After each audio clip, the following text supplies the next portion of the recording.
the biggest issue that humanity has to come with, especially Americans, stop trying to prove you're right. Mm. It's not about you're right. They're wrong.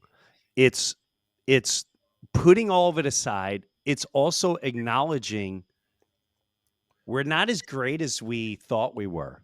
We're not as powerful as we thought. With the everything you grew up thinking is not really what it was and is. And I have no problem saying that. And I grew up in a very American household.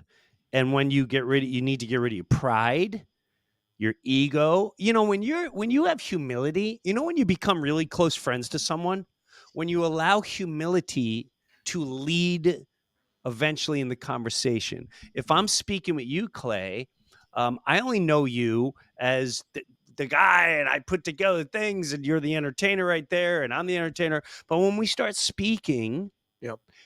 and I don't have an issue telling you, my one child, maybe I don't want to. No, tell me. We're going through this and going through that, and all of a sudden your heart goes, wow. Well, I've been through this and this and this and this.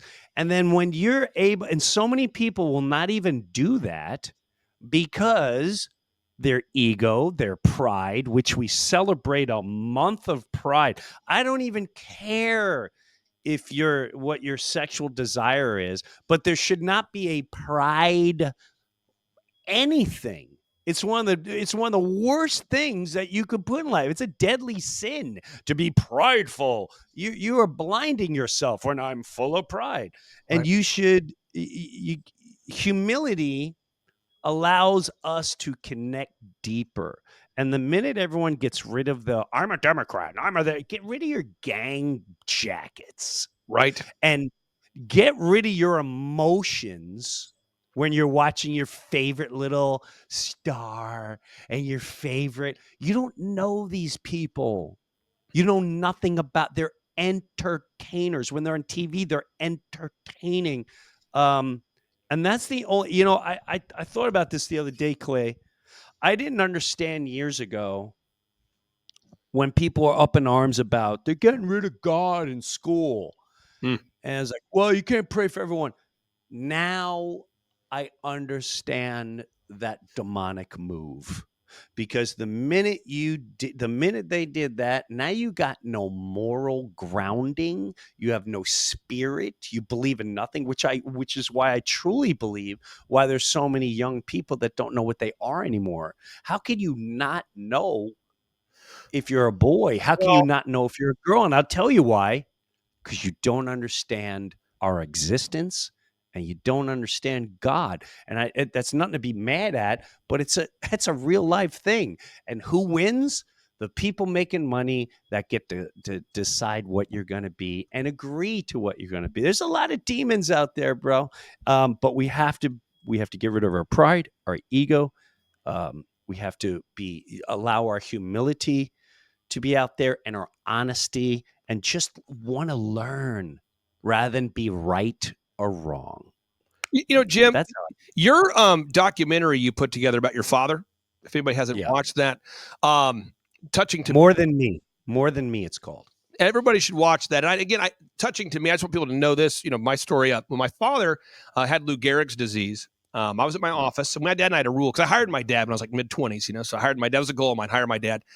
And the rule was, Dad, don't call me at work, and I won't call you at work. And then we don't talk work at home. So we're hanging out. We're not talking work. And we're at work. We're not talking home. That's just the boundaries.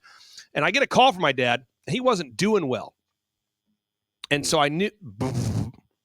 So I went out to my Hummer, my car, my H2, because I didn't want to take the call from my dad in the office, even though we're in the same building. He was calling me in kind of a bigger building. I didn't want to take the call because I didn't want to know in the office.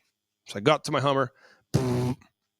My dad says, son, I've got Lou Gehrig's. And it was like complete waterworks for me. I mean, it was just I didn't even know I could cry that hard. And it was a bad situation. However, because of my faith, I believe that eternity's like this, it's infinite, but it's a big circle. And life is a little speck on the eternal circle. And so Mm. my mindset was never bitter. Although there was times I kind of, had those thoughts, but my thought was, how can we make my dad's life as the best it can be? Go from bitter to better. How can we optimize that 9 months we have? And so once I quit weeping and crying, I tried driving home. I got on the creek turnpike, lost it again by the toll booth, and I was like, oh my gosh, I don't know if I can make it home. Starting to get dehydrated from so much crying. It was rough. Finally get a hold of my dad, and I'm like, Dad, let's get together and let's make a list of all the things that you want to do while you're still alive that we could do that you're excited about. And he says, well, son, I'd like to have like a going away party while I'm still alive. And I'm going, that's incredible. So we organized a going away party where we brought in Paul Pressey, a legendary NBA coach who's a friend of my dad's, Eddie Sutton, legendary college football or college basketball coach from OSU. We brought in the people from the bank. The actual bank we went to shut the bank down as a holiday to my dad. There were hundreds of people, and I gave everybody about 10 minutes to talk to my dad one-on-one. He's got the oxygen mask on. We organized that. We brought him to his high school reunion. We did all that. And I'm saying all this because our mindset was we were eternally minded. My mindset was, you know what? This limited time I have with my dad, I want to make it the best it can be. But I know that ultimately every day that I'm given is a gift from God. And what I do with that day is a gift to God.